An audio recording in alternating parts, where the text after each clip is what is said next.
programs like the Cartier Women's Initiative, with Expo Live, with Expo 2020. Innovation can, truly come from anywhere. And at the end of the day, it's professional problem solving. And I think when you have hard problems, that's when you find creative solutions.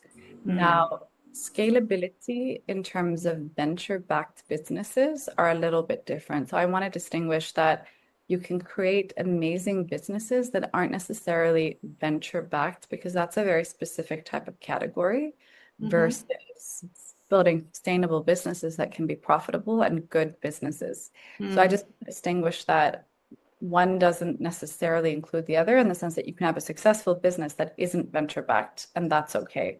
Just because there's so much hype around being VC backed at the moment. And I get it because there's a lot of press and PR, but just because you have VC backing doesn't guarantee your success, right? So I think that's just an important thing to say.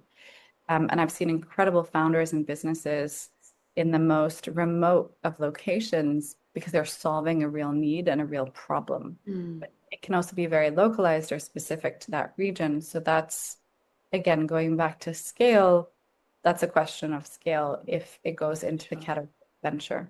So answering your second question, I mean, the US has been an innovation hub for many reasons, also because of the ability to scale and the size of the market here and the willingness to invest in risk and risk capital. And at the end of the day, 90% of startups in that risk category fail, but you're running multiple experiments. So you're failing, but then when you hit success, it will be a big success, right? So it's a different kind of math. It's a different kind of foundation and fundamentals in terms of how to think through that. And I think that's why the US has done it so well. Yeah. I've seen, Europe is a bit more conservative, and so we're not maybe scaling as fast in that sense.